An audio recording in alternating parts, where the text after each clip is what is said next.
नमस्कार, good evening. खुली बाहों, तहे दिल और प्यारी सी मुस्कान के साथ मैं मोहित यादव स्वागत करता हूँ हमारे अपने परिवार सक्सेस पॉइंट पे।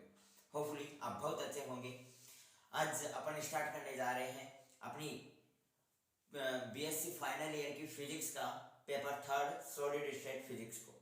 ठीक है, तो चलेगा। आज की इस क्लास में अपन जानते हैं कि सॉलिड स्टेट फिजिक्स को कैसे अपन कवर अप करेंगे। जैसा कि आप सभी को पता होगा, न्यूक्लियर फिजिक्स के दो लेक्चर मैंने अपलोड कर दिए हैं और होपफुली आपने देख भी लिए होंगे।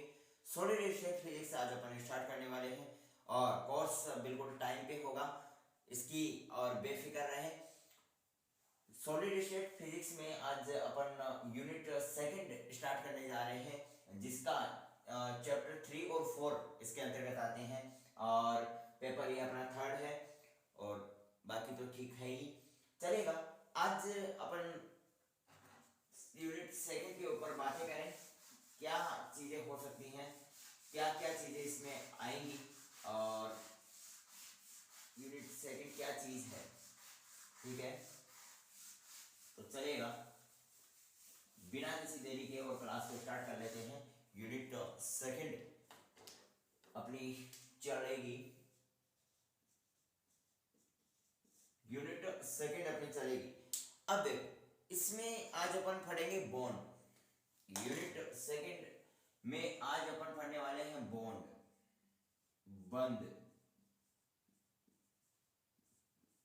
जो कि अक्सर आपने बहुत बार पढ़े हैं। 11th-12th की बात करें या फिर अपनी बीएससी की बात करें, बॉन्ड नाम का चैप्टर और बहुत बार आपने और अच्छे से पढ़ा है। ऐसा नहीं है, बहुत बार आपने पढ़ा है, केमिस्ट्री में आपने पढ़ा है, फिजिक्स में आपने पढ़ा है। तो आज अपन फिजिक्स में और बॉन्ड को समझते हैं। देखिएगा, बॉन्ड होता है वो कुछ दो टाइप्स का होता है। एक होता है प्रबल, अपना बंध होता है वो एक तो स्ट्रॉन्ग होता है, और एक होता है दुर्बल, यानी अपन बोल सकते हैं वीक। बॉन्ड दो प्रकार का होता है, एक होता है प्रबल बंध और एक होता है दुर्बल बंध। प्रबल बंध में अगर अपन बात करें कौन कौन से बंध आते हैं जो प्रबल बंध के अंतर्गत आते हैं, तो मैं आपको बताऊं, आयनिक अपना बंध है, जो आयनिक बंध है वो प्रबल बंध के अंतर्गत आता है। जो अपना धात्विक बंध है, धात्विक बंध वो अपने प्रबल बंध के अंतर्गत आता है। या फिर अपन बात करें सह संयोजक बंध की, तो वो भी अपने प्रबल बंध के अंतर्गत आता है, सह संयोजक बंध। फिर बात करें दुर्बल बंध की, तो दुर्बल बंध की अक्सर आपने नाम सुना होगा वान डेर वाल बंध। तो ये जो वान डेर वाल बंध है ये अपने दुर्बल बंध के अंतर्गत आता है। या फिर अपन बात करें हाइड्रोजन बॉन्ड की, या एच बॉन्ड ही लिख दे, हाइड्रोजन बंध की या एच बॉन्ड अपन इसे बोलते हैं, तो एच बॉन्ड अपने दुर्बल बंध के अंतर्गत आता है। क्या होता है ये आयनिक बंध, क्या होता है धात्विक बंध, क्या होता है सहसंयोजक बंध, क्या होता है, या फिर वान डेर वाल या एच बॉन्ड क्या होता है, इसके बारे में आज अपन परिचर्चा करेंगे। सबसे पहले बॉन्ड क्या होता है। किसी भी दो एटम के बीच जो अट्रैक्शन लगता है, दो एटम जिस अट्रैक्शन फोर्स द्वारा जुड़े होते हैं, तो उसे अपन बॉन्ड कहते हैं। अब देखो, अट्रैक्शन फोर्स में बात यह है कि अगर अट्रैक्शन ज्यादा है, बॉन्ड प्रबल कब होगा, जब दोनों परमाणुओं को जो बीच अट्रैक्शन है, आकर्षण है, वो ज्यादा होगा। जितना ज्यादा आकर्षण होगा, बॉन्ड उतना ही मजबूत होता चला जाएगा। और दुर्बल आकर्षण बल कब होगा, जब दोनों परमाणुओं के बीच जो अट्रैक्शन है वो कम होगा, और जितना कम होगा बॉन्ड उतना ही वीक होता चला जाएगा। अरे भाई, बीच में जो बंध होगा, बंध आकर्षण के द्वारा, अट्रैक्शन के द्वारा ही क्या होता है, आपस में जुड़े होते हैं। अब अट्रैक्शन जितना ज्यादा बढ़ता चला जाएगा तो बंध उतना ही प्रबल होगा। अरे भाई, दोनों परमाणु अपने आप को जितना अधिक खींचेंगे, दोनों परमाणुओं को जितना आप अधिक खींचोगे या जितना अधिक बांध के रखोगे, जितना टाइट बांधोगे, उतना ही वो प्रबल होता चला जाएगा। अब देखिएगा, अब अपन बात करें आयनिक बंध की, धात्विक बंध की या फिर सहसंयोजक बंध की, तीनों की बंध की बात करें तो उससे पहले एक बार मैं थोड़ा इंक डाले इसमें, फिर देखते हैं। अभी बहुत ही आसान है, इसमें कोई जैसी कोई चीज है नहीं, बस थोड़ा ध्यान देना है। तो ध्यान तो आपका है ही। चलिएगा अब देखिए, ध्यान से सुनना। आपको बताऊं मैं आयनिक बंध के बारे में अपन बात करें। सबसे पहले आयनिक बंध क्या होता है? तो आयनिक बंध होता है एक परमाणु इलेक्ट्रॉन दाता, एक परमाणु है इलेक्ट्रॉन दाता जो कि क्या कर रहा है, इलेक्ट्रॉन को दे रहा है, और दूसरा परमाणु है जो इलेक्ट्रॉन ग्राही है। एक परमाणु इलेक्ट्रॉन दाता और दूसरे परमाणु इलेक्ट्रॉन ग्राही के बीच जो बनने वाला बंध है, इनके बीच जो बॉन्डिंग होगी उसे अपन बोलते हैं आयनिक बंध। क्या है आयनिक बंध? एक परमाणु जो कि इलेक्ट्रॉन दाता है, जो कि इलेक्ट्रॉन दे रहा है, और दूसरा परमाणु जो कि इलेक्ट्रॉन ग्राही है, जो कि इलेक्ट्रॉन ले रहा है, इन दोनों के बीच में जो बंध बनेगा, इन दोनों परमाणुओं के बीच में जो बंध बनेगा उसे अपन बोलते हैं आयनिक बंध। कैसे? जैसे मान के चलेगा, एक एग्जांपल ले लें अपन NaCl का। अब इसमें आयनिक बंध कैसे है, ध्यान से सुनो। Na इसको तोड़ोगे तो Na+ और Cl- कुछ इस प्रकार से टूटेगा। Na+ क्या है? पॉजिटिव है। पॉजिटिव है इसका मतलब इलेक्ट्रॉन ग्राही है, मतलब इलेक्ट्रॉन ये क्या कर सकता है, ग्रहण कर सकता है। Cl- क्या है? नेगेटिव आयन है। नेगेटिव आयन होने का मतलब ये क्या है, इलेक्ट्रॉन दाता है, मतलब इलेक्ट्रॉन दे सकता है। ये इलेक्ट्रॉन देगा, ये इलेक्ट्रॉन लेगा, दोनों के बीच में क्या हो जाएगी, बॉन्डिंग हो जाएगी, और NaCl का क्या हो जाएगा, निर्माण हो जाएगा। और ये जो बॉन्डिंग होगी इसको अपन बोल देंगे आयनिक बॉन्ड। ठीक है, इसको अपन क्या बोल देंगे, आयनिक बॉन्ड। तो आयनिक बॉन्ड आपको समझ में आया। अब देखो दूसरा बॉन्ड है धात्विक बॉन्ड है। दूसरा यहां पे लिख लें अपन, दूसरा बॉन्ड है धात्विक बॉन्ड, धात्विक बंध, धात्विक बंध। अब सुनो, धात्विक बंध क्या होता है सर? धात्विक बंध का मतलब आप सभी को पता है, धातु से संबंधित कुछ ना कुछ होगा। बात ही अपन धात्विक बंध की कर रहे हैं, तो मतलब धातु के इर्द गिर्द ये कुछ घूमेगा। धातु में ये आएगा कि आपको पता है धातु में क्या होता है, मुक्त इलेक्ट्रॉन होते हैं, बहुत सारे मुक्त इलेक्ट्रॉन होते हैं। भाई जो अपनी मेटल है, किसी भी प्रकार की आप धातु ले लो, कोई भी मेटल ले लो, उसमें बहुत सारे फ्री इलेक्ट्रॉन्स होते हैं, मुक्त इलेक्ट्रॉन होते हैं, जो कि क्या कर रहे होते हैं, रैंडमली डायरेक्शन में मूव कर रहे होते हैं, स्वतंत्रता पूर्वक धातु में ये गति कर रहे होते हैं। इनकी कोई फिक्स डायरेक्शन नहीं रहती है, धातु में ये जिधर मन करे उधर मूव कर रहे होते हैं। तो धातु में ये मुक्त इलेक्ट्रॉन क्या कर रहे होते हैं, फ्रीली रैंडमली मूव कर रहे होते हैं। और धातु के खुद का भी क्या होता है, आयन होता है। भाई वहीं पे धातु के आयन भी होंगे और मुक्त इलेक्ट्रॉन भी होंगे। तो धातु के आयन और मुक्त इलेक्ट्रॉन के बीच में जो बॉन्डिंग होगी, धातु का खुद का आयन, यानी जैसे ये मान के चलिएगा ये पॉजिटिव वाला है, ये धातु के आयन्स को मैं डिनोट कर रहा हूं, और ये नेगेटिव वाले हैं मुक्त इलेक्ट्रॉन को, मुक्त इलेक्ट्रॉन को अपन डिनोट कर दें। और ये पॉजिटिव वाले आयन क्या है, अपने धात्विक आयन है। अब ये मान लो ये पूरा अपना एक मेटल है, मेटल में कुछ इस प्रकार से है कि ये तो यहाँ पे तो ये क्या है, मेटल के आयन है, धात्विक आयन है। ये वाले तो क्या है, धात्विक आयन है, और ये वाला क्या है, मुक्त इलेक्ट्रॉन है। अब ये इस प्रकार से गति करेंगे तो इन दोनों के बीच में क्या होगी, भी प्लस माइनस है।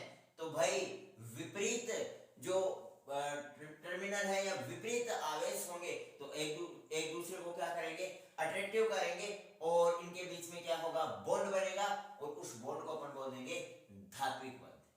उस बॉन्ड को अपन क्या बोल देंगे, धात्विक बंध। आयनिक बंध आपको समझ में आया।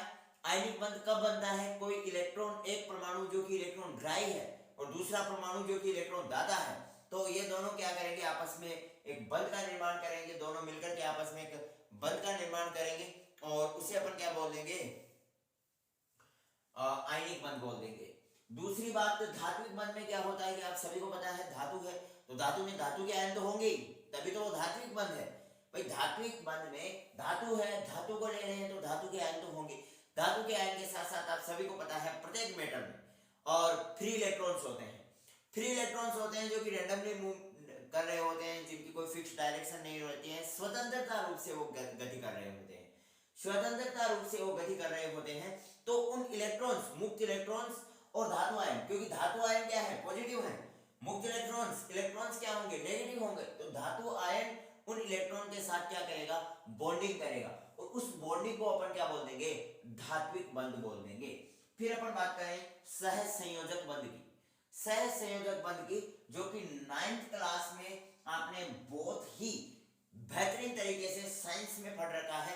सह संयोजक बंध जो कि अपन साझा किया करते थे, किसी दो एटम का अपन साझा किया करते थे, तो वो साझा वाला काम इसमें सह संयोजक बंध में है कि कोई भी दो परमाणु आपस में इलेक्ट्रॉन का साझा करते हैं, कोई भी दो परमाणु इलेक्ट्रॉन का साझा करते हैं, आपस में इलेक्ट्रॉन्स का क्या करते हैं, साझा करते हैं, तो इन इलेक्ट्रॉन के साझा करने से जो बंध बनता है, इलेक्ट्रॉनों के साझा करने से जो बंध बनता है, उसको अपन बोल देते हैं सह संयोजक बंध। अब सर साझा कैसे करते हैं, ध्यान से सुनो, साझा कैसे करेंगे भाई, कोई भी दो इलेक्ट्रॉन्स आपस में साझा कैसे करेंगे, सुनो, जैसे अपन एग्जांपल ले ले CH4 का, ये इसके बीच में जो बंध बनता है वो बनता है सह संयोजक बंध। सह संयोजक बंध कैसे बनता है भाई, साझा कैसे करेगा, सुनो, कार्बन है, चारों तरफ पर 4 हाइड्रोजन परमाणु जुड़ रहे हैं, अभी इलेक्ट्रॉन समझा रहा हूं मैं, बॉन्डिंग नहीं करूंगा, इलेक्ट्रॉन देखो, अब देखो कार्बन के बाह्य कोश में कितने इलेक्ट्रॉन्स होंगे, तो आप कहोगे भाई 6 नंबर पे आता है, तो 2 इलेक्ट्रॉन तो अपने पृष्ठ कक्षक में हो जाएंगे, इसके बाहर फिर बचेंगे कितने, तो आप कहोगे भाई 4 बचेंगे, तो कार्बन के 4 इलेक्ट्रॉन अपन यहाँ पे लिख दिए, भाई कार्बन के 4 इलेक्ट्रॉन आपने लिख दिए, और हाँ कार्बन के 4 इलेक्ट्रॉन आपने लिख दिए। अब देखो हाइड्रोजन के बाह्यतम कक्ष में कितने हैं, आप कहोगे भाई बाह्यतम कक्ष में क्या, हाइड्रोजन तो 1 नंबर पे आता है, मतलब हाइड्रोजन के पास तो सिर्फ एक ही इलेक्ट्रॉन है। अब आप देखोगे भाई, अभी सुनो ध्यान से, साझा क्या होता है इस चीज को ध्यान से सुनो। अब देखो मेरे भाई एक बात बताओ, हाइड्रोजन के पास बाह्य कक्ष में इलेक्ट्रॉन कितना, आप कहोगे 1 है, इसको स्टेबल होने के लिए कितना चाहिए, अगर हाइड्रोजन अपने आप को स्टेबल करना चाहे तो कितने इलेक्ट्रॉन चाहिए, आप कहोगे भाई 2 इलेक्ट्रॉन अगर हाइड्रोजन के पास होंगे तो बिल्कुल वो स्टेबल होगा, क्योंकि इसके बाह्यतम कक्ष में और 2 इलेक्ट्रॉन भरेंगे, फिर 8 8 8 ऐसे चलते हैं, तो इसको स्टेबल होने के लिए कितने चाहिए, 2 इलेक्ट्रॉन चाहिए। कार्बन के बाह्यतम कक्ष में कितने इलेक्ट्रॉन, तो आप कहोगे भाई 4 इलेक्ट्रॉन है, इसको स्टेबल होने के लिए कितने चाहिए, तो आप कहोगे भाई 4 इलेक्ट्रॉन और आ जाएं तो 8 इलेक्ट्रॉन हो जाएंगे, और 8 इलेक्ट्रॉन में अपना कार्बन क्या हो सकता है, स्टेबल हो सकता है।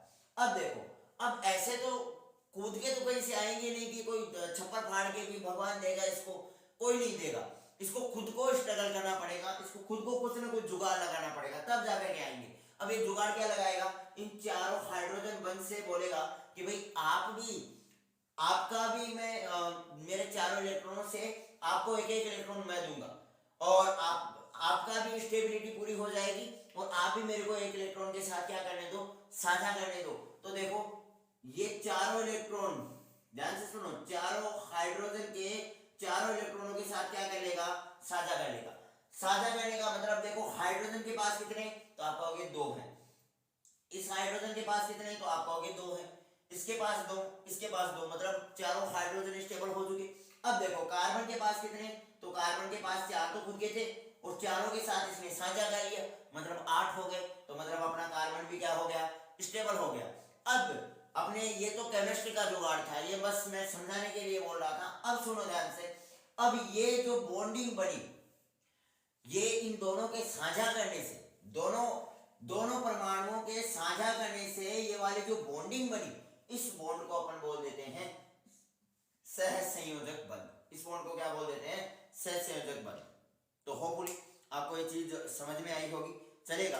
अभी अपन नोट डाउन कर लें ये चीज, तो हेडिंग डालो भाई बंध, हेडिंग डालो बंध, बॉन्ड, हेडिंग डालो बॉन्ड, और बॉन्ड में लिख लो पर्पल बॉन्ड,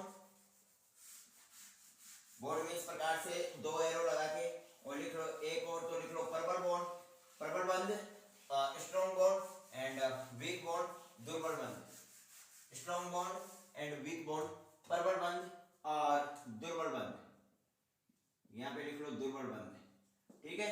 पर्पल बंध में अपना कौन कौन सा आ जाएगा, सह संयोजक आ जाएगा, लिख लो भाई जल्दी से, सह संयोजक लिख लो, आयनिक लिख लो, और धात्विक लिख लो।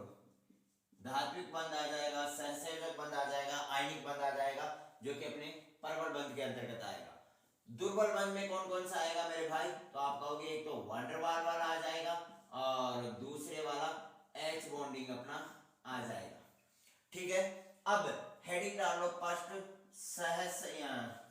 सहसंयोजक डाली तो चलो ठीक है, सहसंयोजक बंध। हेडिंग फर्स्ट डाल लो सहसंयोजक बंध और इसमें लिखो भैया, समझाने वाली सभी चीजें हैं वो मैंने समझा दी, अब बस लिखना बाकी है, तो लिखो फटाक से लिखो भाई। जब दो परमाणु आपस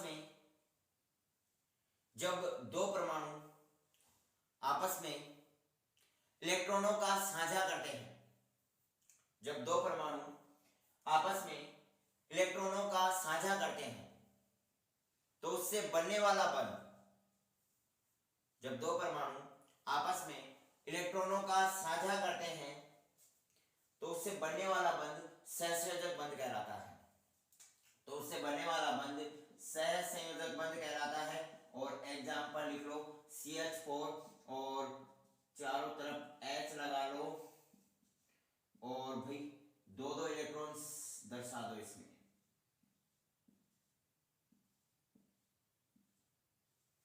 और दो दो इलेक्ट्रॉनों के दर्शाने से ये वाला जो बॉन्ड बन गया, ये देखो ये वाला जो बॉन्ड बन गया, ये वाला बॉन्ड बन गया और इसको बोलते हैं सहसंयोजक बंध। आई बात समझ? अरे भाई आई बात समझ में? जल्दी से होपफुली फटाक से नोट डाउन कर लिया। अब लिखो सेकंड हेडिंग डालो आयनिक बंध। सेकंड हेडिंग डाल लो आयनिक बंध। आयनिक बंध, और आयनिक बंध में लिखो भाई,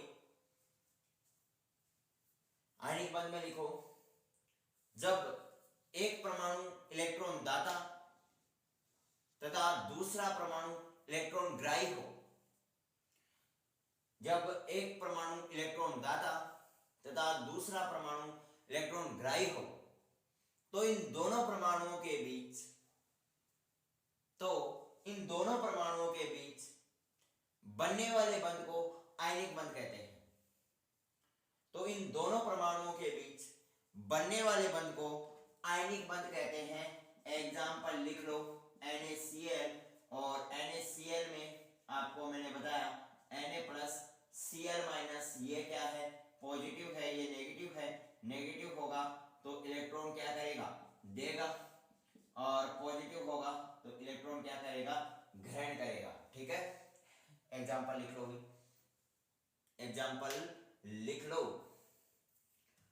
होपफुली लिख लिया होगा। तीसरा हेडिंग डालो, तीसरा पॉइंट डालो धात्विक बंध। तीसरी इसमें परिभाषा के लिए और लिखो धात्विक बंध।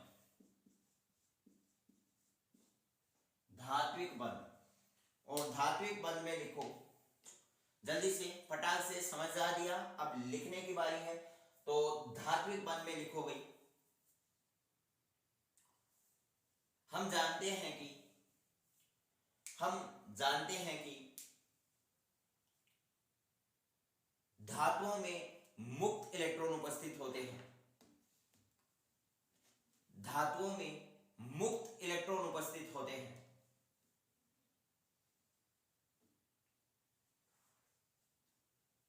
धातु में कॉमा लगा के लिखो, वह धातु में सभी मुक्त इलेक्ट्रॉन स्वतंत्रता रूप से गति करते हैं। धातु में सभी इलेक्ट्रॉन या धातु में सभी मुक्त इलेक्ट्रॉन स्वतंत्रता पूर्वक गति करते हैं। अतः धातु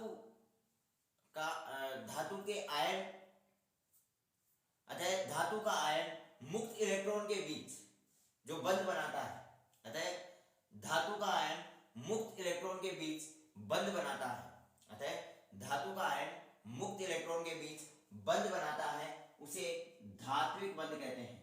और इसमें और ये संरचना बना लो, कैसे बंध बनाता है ये चीज आपको समझ में आ गई होगी। धातु का आयन मुक्त इलेक्ट्रॉन के बीच कैसे बॉन्डिंग करता है, ये बात आपको समझ में आ गई होगी। ये वाले सभी के सभी अपने क्या हैं, आयन है, और ये वाले क्या हैं, मुक्त इलेक्ट्रॉन है। ये वाले क्या हैं, मुक्त इलेक्ट्रॉन है। तो जल्दी से फटाक से इन चीजों को और नोट डाउन कर लो, और होपफुली कर लिया होगा, चलेगा। अभी तीनों परिभाषाएं क्लियर हैं। अब देखो वान डेर वाल बंध और एच बॉन्डिंग पे बढ़ते हैं। ठीक है, ये तो क्लियर है ना भाई। अब देखो वान डेर वाल बंध और एच बॉन्डिंग क्या होती है, ध्यान से सुनना। अब मैं बोल रहा हूं वान डेर वाल बंध के ऊपर बात करें। वान डेर वाल बंध के ऊपर अगर अपन बात करें तो वान डेर वाल बंध क्या होता है, इस चीज के बारे में सुनो। वान डेर वाल बंध का मतलब होता है कि कोई भी गैसीय स्टेज में, कोई भी जो गैसीय अवस्था है, उस गैसीय अवस्था में ध्रुवीय जो परमाणु है, दो ध्रुवीय परमाणु आपस में क्या होते हैं, या अपन एक ऐसे बोल सकते हैं कि गैसीय अवस्था में एक ध्रुवीय परमाणु दूसरे ध्रुवीय परमाणु से कमजोर बंध द्वारा जुड़ा रहता है। कमजोर बंध का मतलब जैसे मान लो ये अपना प्लस है और ये माइनस है, ये एक ध्रुवीय परमाणु है, ये एक ध्रुवीय परमाणु है, और ये प्लस ये माइनस ये दूसरे वाला ध्रुवीय परमाणु है। ये गैसीय स्टेज में दो ध्रुवीय परमाणु है। अब ये दो ध्रुवीय परमाणु है, तो इन दोनों के बीच में मेरे भाई क्या होगा, अट्रैक्शन होगा कि नहीं होगा, अट्रैक्शन होगा ना भाई, क्योंकि नेगेटिव और पॉजिटिव दोनों क्या करेंगे, आपस में अट्रैक्शन करेंगे, और अट्रैक्शन करेंगे तो इसी अट्रैक्शन के कारण एक बंध का निर्माण होगा, और वो होगा अपना वान डेर वाल बंध। लेकिन स्टेज कौन सी है, गैसीय अवस्था है। गैसीय अवस्था के कारण ये बंध क्या होगा, कमजोर होगा। गैसीय अवस्था के कारण ये बंध क्या होगा, कमजोर बंध होगा। भाई गैसीय अवस्था में अणु क्या होते हैं, दूर दूर होते हैं। अरे भाई ये दो अणु है, ये कोई गैसीय अवस्था में है। अब गैसीय अवस्था में है तो आपको पता है गैसीय अवस्था में क्या होंगे, अणु बहुत दूर दूर होंगे। अणु दूर दूर होंगे तो इनका जो अट्रैक्शन होगा वो भी कम होगा। ठोस अवस्था की अगर अपन बात करें तो ठोस अवस्था में अणु क्या होते हैं, बहुत निकट होते हैं, तो उनके बीच जो बंध बनता है वो बहुत मजबूत बनता है। अर्थात अपन ने धात्विक बंध के बारे में पढ़ा है, तो धात्विक बंध क्या होता है, प्रबल बंध होता है, ये अपन ने देखा है। जबकि वान डेर वाल बंध क्या होता है, दुर्बल होता है, क्योंकि गैसीय अवस्था में दो अणुओं के बीच बनने वाला बंध होता है, और गैसीय अवस्था में आपको पता है दो अणु क्या होते हैं, एक दूसरे से दूर दूर होते हैं। तो ये अपना वान डेर वाल बंध हो गया। तो इसमें लिख लो वान डेर वाल बंध, फोर्थ नंबर पॉइंट डाल लो वान डेर वाल बंध, और इस वान डेर वाल बंध में लिख लो भाई गैसीय अवस्था में, गैसीय अवस्था में एक ध्रुवीय परमाणु, ये अपना पोलर एटम हो गया। गैसीय अवस्था में एक ध्रुवीय परमाणु दूसरे ध्रुवीय परमाणु से कमजोर बंध द्वारा जुड़ा होता है। गैसीय अवस्था में एक ध्रुवीय परमाणु दूसरे ध्रुवीय परमाणु से क्या होता है, कमजोर बंध द्वारा जुड़ा होता है, उसे वान डेर वाल बंध कहते हैं, उसे वान डेर वाल बंध कहते हैं। और ये वाला ऐसे कैसे, और नोट डाउन कर लो भाई, ऐसे कैसे नोट डाउन कर लो बिना किसी छेड़छाड़ के, और ऐसे कैसे नोट डाउन कर लो।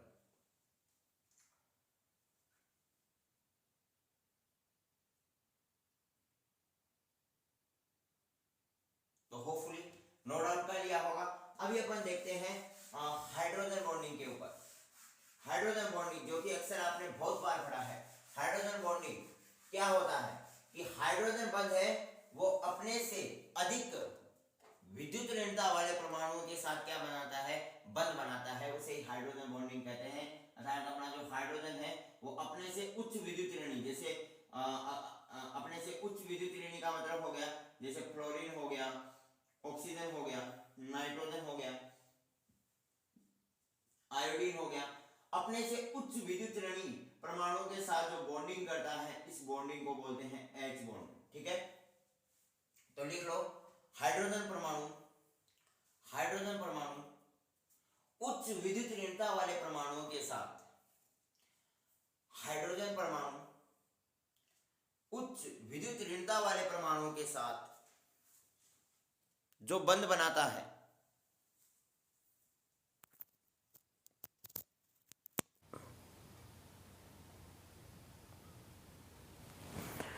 भाई माइक तो कनेक्ट ही नहीं था, कोई बात नहीं है।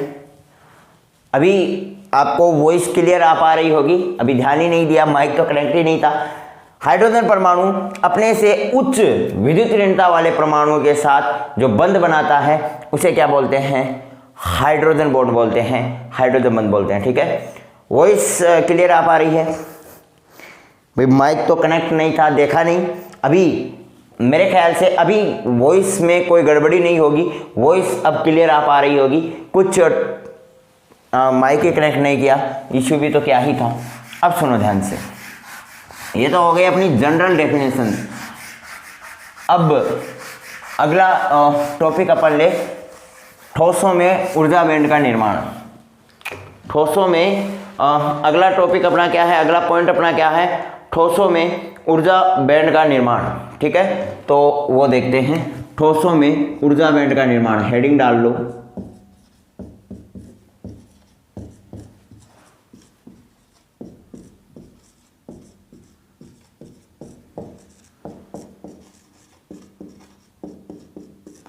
ठोसों में ऊर्जा बैंड का निर्माण कैसे होता है? ध्यान से सुनो, ठोसों में ऊर्जा बैंड का निर्माण। अब ध्यान से सुनना, ठोसों में ऊर्जा बैंड का निर्माण कैसे होता है, इस चीज के बारे में सुनो। तो आप सभी को पता है कि अपना जो इलेक्ट्रॉन है वो परमाणु में जो इलेक्ट्रॉन है वो नाभिक के चारों ओर एक वर्तीय कक्षाओं में चक्कर लगाता है, यानी अपने नाभिक के चारों ओर इस प्रकार से वर्तीय कक्षाओं में अपना इलेक्ट्रॉन क्या कर रहा होता है? निश्चित वर्तीय कक्षाओं में क्या करता है? चक्कर लगाता है। निश्चित कक्षाओं में क्या करता है? वो चक्कर लगाता है। तो इन कक्षाओं को क्या बोलते हैं अपन? ऊर्जा स्तर बोलते हैं। निश्चित कक्षाओं में क्या करता है? चक्कर लगाता है। इन कक्षाओं को अपन बोलते हैं ऊर्जा स्तर। अब सुनो, ऊर्जा स्तर, ऊर्जा स्तर बात समझ में आई कि इलेक्ट्रॉन जिन कक्षाओं में चक्कर लगाता है वो एक निश्चित कक्षाएं होती हैं। इलेक्ट्रॉन ऐसे ही किसी कक्षा में चक्कर नहीं लगाता है, एक फिक्स ऑर्बिटल में चक्कर लगाता है, और उस ऑर्बिटल को अपन बोलते हैं ऊर्जा स्तर। ऊर्जा स्तर, अब देखो ऊर्जा स्तर में ध्यान से सुनो, ऊर्जा स्तर में जो लास्ट इलेक्ट्रॉन होता है, अंतिम इलेक्ट्रॉन, वह ऊर्जा स्तर कोई ऊर्जा स्तर है जिसमें लास्ट इलेक्ट्रॉन उपस्थित हो, वह ऊर्जा स्तर जिसमें अंतिम इलेक्ट्रॉन उपस्थित हो, जिसमें अपना जो इलेक्ट्रॉन है वो बिल्कुल लास्ट वाला इलेक्ट्रॉन जिस ऊर्जा स्तर में उपस्थित है उस ऊर्जा स्तर को बोलते हैं संयोजी ऊर्जा स्तर। क्या बोलते हैं? संयोजी ऊर्जा स्तर।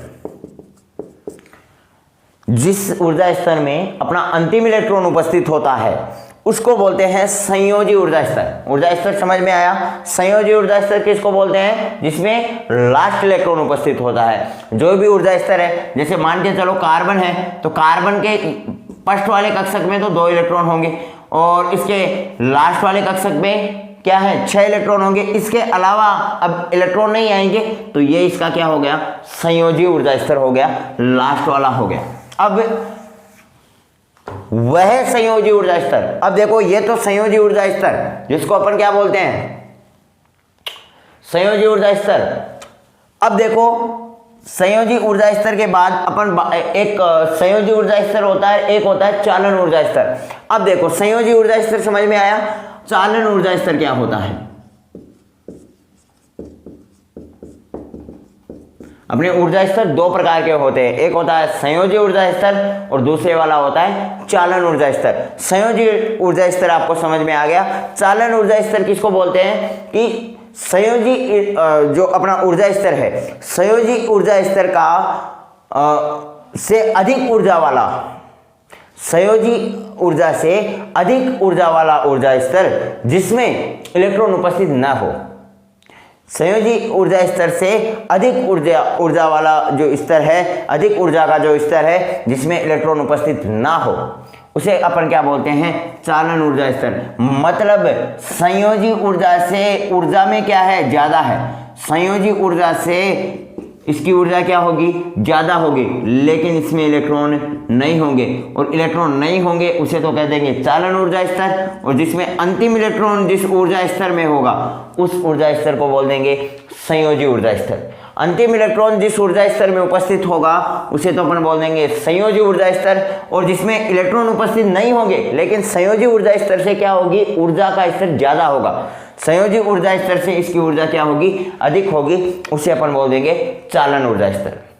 यहां तक बात समझ में आई। अब देखो होता क्या है, जब कोई दो परमाणु, जैसे मान लो कोई दो एटम हैं और दो एटम एक दूसरे के निकट स्थित हैं, जैसे दो एटम हैं और एक दूसरे के निकट स्थित हैं, निकट स्थित होंगे तो इन दोनों में क्या होगी भाई, दरार पड़ेगी। सीधी सी बात है, आप किसी व्यक्ति के जितना अधिक निकट जाओगे तो लड़ाई होने की संभावना उतनी ही ज्यादा होगी। तो होता क्या है कि जब दो परमाणु एक दूसरे के क्या होते हैं, जितने अधिक निकट उपस्थित होते हैं तो वो क्या हो जाते हैं, दो भागों में विभाजित हो जाते हैं। दो परमाणु एक दूसरे के निकट उपस्थित होते हैं तो जो अपना एक ऊर्जा का स्तर होगा, एक ऊर्जा का स्तर दो भागों में विभाजित हो जाएगा। एक ऊर्जा का स्तर दो भागों में, जैसे मान लो ये अपना कोई ऊर्जा स्तर है और दो अपने एटम है वो पास पास आ गए तो ये ऊर्जा स्तर इस प्रकार से दो भागों में विभाजित हो जाएगा। अब देखो दो भागों में विभाजित हो गया तो मान के चलो, मान लो n परमाणु एक दूसरे के निकट स्थित हो।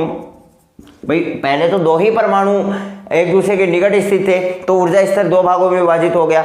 अब मान के चलो n परमाणु एक दूसरे के निकट स्थित हो जाएं तो फिर क्या होगा, तो ऊर्जा स्तर अपना n भागों में विभाजित हो जाएगा। बेसिकली बात है कि दो परमाणु जब एक दूसरे के निकट स्थित थे, दो परमाणु एक दूसरे के निकट आ रहे थे तो अपना ऊर्जा स्तर दो भागों में विभाजित हो रहा था। अब n परमाणु एक दूसरे के निकट आ रहे हैं तो अपना ऊर्जा स्तर n भागों में विभाजित हो जाएगा। इसमें तो क्या ही बड़ी बात है। अब देखो, और जो n भागों में विभाजित होगा तो इस जो ऊर्जा का स्तर होगा इसे अपन बोलते हैं ऊर्जा बैंड। ये जो n भागों में ये ऊर्जा स्तर विभाजित हो रहा है इसे अपन क्या बोलते हैं, ऊर्जा बैंड बोलते हैं। इसे क्या बोलते हैं, ऊर्जा बैंड बोलते हैं। अब देखो जो संयोजी ऊर्जा स्तर की जो ऊर्जा है, संयोजी ऊर्जा स्तर द्वारा जो बनाया गया बैंड है, संयोजी ऊर्जा स्तर जो बैंड बनाएगा उसे तो कहेंगे संयोजी बैंड। और अपना जो चालन ऊर्जा स्तर जो बैंड बनाएगा,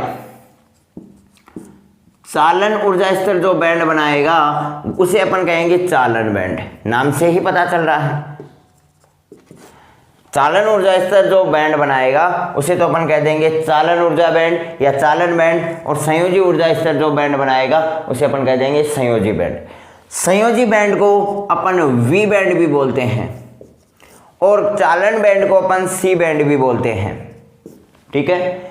और वी बैंड और सी बैंड, वी बैंड और सी बैंड के बीच का जो अंतराल होता है, वी बैंड और सी बैंड के बीच का जो ऊर्जा अंतराल होता है इसे वर्जित ऊर्जा अंतराल बोलते हैं।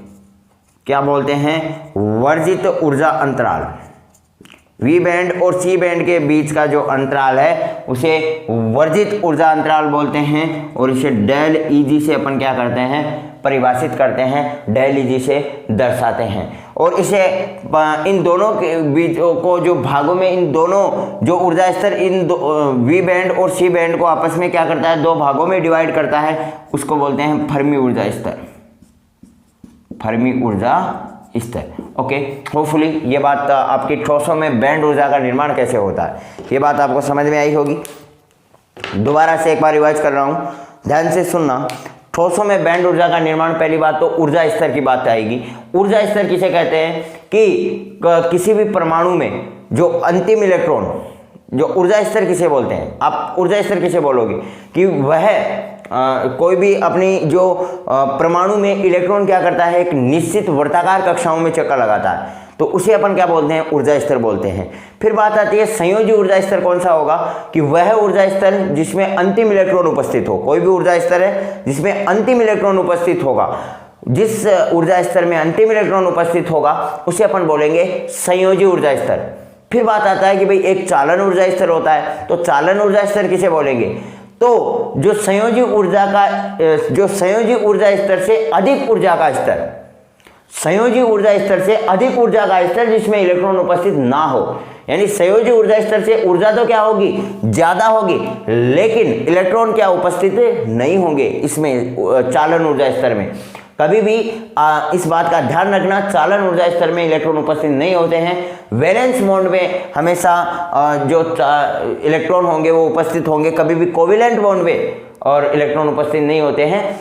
होता क्या है, देखो बेसिकली जैसे आप धारा के प्रवाह कर रहे होते हैं, देखो धारा का प्रवाह कैसे होता है, तो अपना यहाँ पे तो होता है ये वैलेंस बॉन्ड वी बैंड जिसे अपन बोलते हैं, अरे भाई, और इधर होता है सी बैंड। अब भाई बात डिपेंड यहाँ पे क्या करेगा कि भाई जितना अधिक इनके बीच में दूरी कम होगी तो वी बैंड से इलेक्ट्रॉन सी बैंड में उतनी आसानी से जाएंगे। तो चालक में क्या होगी, इन दोनों के बीच में दूरी बहुत कम होगी। फिर अगर अपन बात करें कुचालक में तो दोनों के बीच की दूरी बहुत ज़्यादा होती है, तो इलेक्ट्रॉन यहाँ से यहाँ नहीं पहुँच पाते हैं और धारा का प्रवाह नहीं होता है। अर्धचालक में क्या होता है कि इनके बीच में ऊर्जा गैप बहुत कम होता है, इनके बीच का गैप बहुत कम होता है। तो अगर अपन थोड़ा बहुत भी इसको एनर्जी मिल जाए यहाँ से वैलेंस बॉन्ड वाले इलेक्ट्रॉन को, तो वो कोवेलेंट बॉन्ड में क्या कर देते हैं, वहाँ पे चले जाते हैं, कोवेलेंट बॉन्ड में चले जाते हैं। तो इस प्रकार से होता है। तो इलेक्ट्रॉन होते हैं वास्तविकता में यहाँ पे तो इलेक्ट्रॉन नहीं होते हैं। तो यही तो है चालन बैंड। तो चालन बैंड में क्या नहीं होते हैं, इलेक्ट्रॉन नहीं होते हैं, तो इलेक्ट्रॉन उपस्थित नहीं होंगे, लेकिन वास्तविकता में ऊर्जा इसमें क्या होगी, ज़्यादा होगी। किससे, अपने संयोजी बैंड से, अपने संयोजी ऊर्जा स्तर से चालन ऊर्जा स्तर में क्या होगी, ऊर्जा का स्तर तो ज्यादा होगा लेकिन इलेक्ट्रॉन उपस्थित नहीं होंगे। तो चालन ऊर्जा स्तर आपको समझ में आया। अब देखो, अब बात करें ऊर्जा बैंड क्या होता है। ऊर्जा बैंड अक्सर नाम सुना होगा कि जब कोई भी दो परमाणु आपस में क्या होते हैं, निकट उपस्थित होते हैं। जब दो परमाणु निकट उपस्थित होते हैं और निकट उपस्थित होते हैं तो एक ऊर्जा स्तर, जैसे बहुत सारे ऊर्जा स्तर होते हैं, तो दो परमाणु निकट जैसे आएंगे तो एक ऊर्जा स्तर दो भागों में विभाजित हो जाता है। यानी ऊर्जा स्तर टूट करके दो भागों में विभाजित हो जाता है। इसी प्रकार से मान के चलो अगर n परमाणु एक दूसरे के निकट स्थित हों तो ऊर्जा स्तर कितने भागों में विभाजित होंगे। तो आप कहोगे भाई बेसिकली सी बात है, n भागों में विभाजित हो जाएंगे। तो n परमाणु अगर होंगे तो वो n भागों में विभाजित हो जाएंगे। तो इस जो ऊर्जा स्तर हैं, इस प्रकार के ऊर्जा स्तर को अपन क्या बोल देते हैं, ऊर्जा बैंड बोल देते हैं। इस प्रकार के ऊर्जा स्तर को क्या बोल देते हैं, ऊर्जा बैंड बोल देते हैं। फिर बात करते हैं संयोजी बैंड किसे कहते हैं। तो संयोजी ऊर्जा स्तर जो बैंड बनाएगा उसे तो बोल देते हैं संयोजी बैंड। संयोजी ऊर्जा स्तर जो बैंड बनाएगा उसे बोल देते हैं संयोजी बैंड। और संयोजी बैंड को अपन क्या बोल रहे हैं, वी बैंड भी बोल रहे हैं, तो इसे वी बैंड भी कहते हैं। चालन ऊर्जा स्तर जो बैंड बनाएगा उसे क्या बोल देंगे, चालन बैंड बोल देंगे। और चालन बैंड को अपन सी बैंड भी बोल रहे हैं।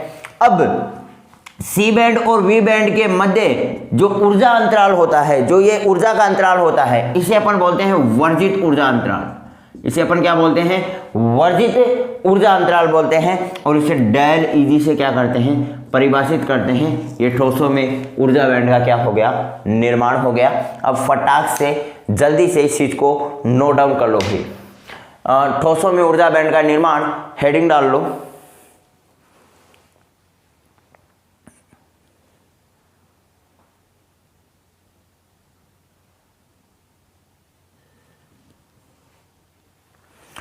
डाली हेडिंग। अब लिखो, हम जानते हैं कि परमाणु में, हम जानते हैं कि परमाणु में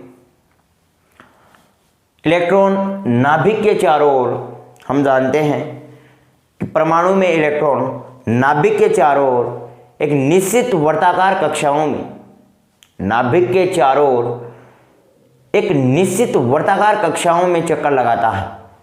नाभिक के चारों ओर एक निश्चित वर्ताकार कक्षाओं में चक्कर लगाता है, जिसे ऊर्जा स्तर कहते हैं, जिसे ऊर्जा स्तर कहते हैं।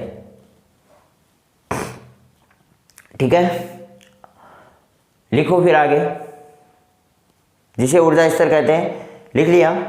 अब देखो आगे लिखो, वह ऊर्जा स्तर,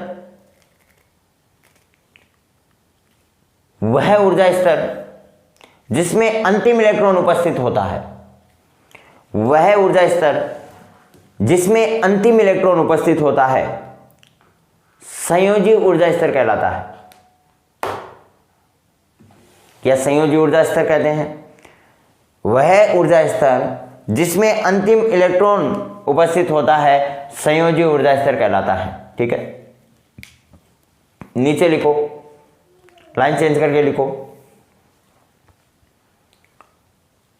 संयोजी ऊर्जा स्तर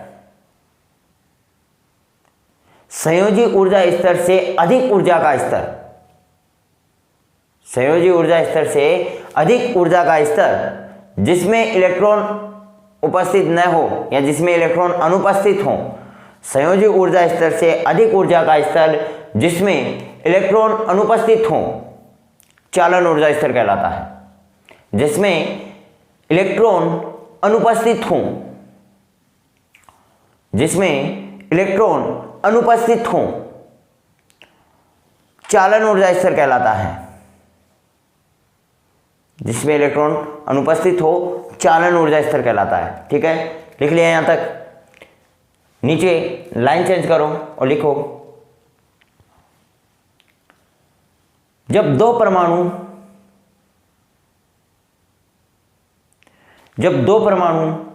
एक दूसरे के निकट उपस्थित हों,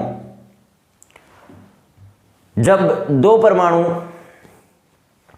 एक दूसरे के निकट उपस्थित हों, जब दो परमाणु एक दूसरे के निकट उपस्थित हो तो एक ऊर्जा स्तर दो भागों में विभाजित हो जाता है।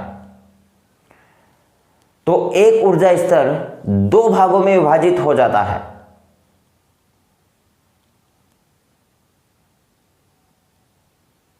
अतः यदि n परमाणु एक दूसरे के निकट उपस्थित हों तो ऊर्जा स्तर n भागों में विभाजित हो जाएंगे। तो ऊर्जा स्तर n भागों में विभाजित हो जाएंगे, जिसे ऊर्जा बैंड कहते हैं, जिसे ऊर्जा बैंड कहते हैं। तो n परमाणु n भागों में विभाजित हो जाएंगे। n परमाणु का जो ऊर्जा स्तर है, n परमाणु के ऊर्जा स्तर n भागों में विभाजित हो जाएंगे और उसे अपन क्या बोलेंगे? ऊर्जा बैंड कहते हैं। लाइन चेंज करो, लिखो, संयोजी ऊर्जा स्तर द्वारा बनाया गया बैंड, संयोजी ऊर्जा स्तर द्वारा बनाया गया बैंड या संयोजी ऊर्जा स्तर द्वारा बनाया गया ऊर्जा बैंड संयोजी बैंड कहलाता है। संयोजी ऊर्जा स्तर द्वारा बनाया गया बैंड संयोजी बैंड कहलाता है। संयोजी ऊर्जा स्तर से बनने वाला बैंड संयोजी बैंड कहलाता है। इसे वी बैंड भी कहते हैं, इसे वी बैंड भी कहते हैं। लाइन चेंज करो, चालन ऊर्जा स्तर से बनने वाला बैंड, चालन ऊर्जा स्तर से बनने वाला बैंड चालन बैंड कहलाता है।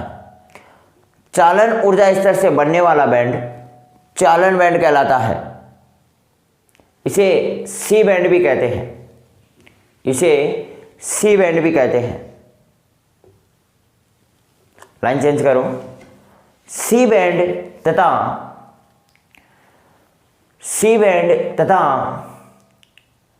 वी बैंड के मध्य ऊर्जा अंतराल को, सी बैंड तथा वी बैंड के मध्य ऊर्जा अंतराल को वर्जित ऊर्जा अंतराल कहते हैं,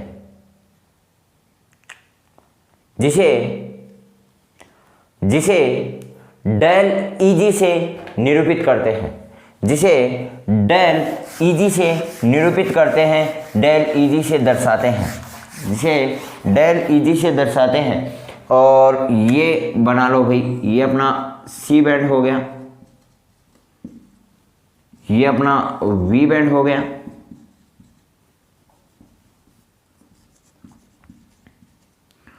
और यहाँ पे ये जो स्तर होगा ये कहलाएगा फर्मी ऊर्जा स्तर। ये क्या कहलाएगा? फर्मी ऊर्जा स्तर कहलाएगा, और इन दोनों के बीच का जो ऊर्जा अंतराल है उसे कहेंगे डेल Eg। ठीक है, इन दोनों के बीच का जो ऊर्जा अंतराल है उसे कह देते हैं डेल Eg। ठीक है, होपफुली आज का लेक्चर आपको समझ में आया होगा। दोस्त, समय अभी हमें इससे ज़्यादा मोहलत नहीं देगा, अभी मैं आपसे विदा लेता हूँ। मिलते हैं नेक्स्ट क्लास में, तब तक के लिए हंसते रहेगा, मुस्कुराते रहेगा और अपनी फिजिक्स को यूं ही बेहतरीन तरीके से समझने का प्रयास करते रहेगा। Bye bye, have a nice day.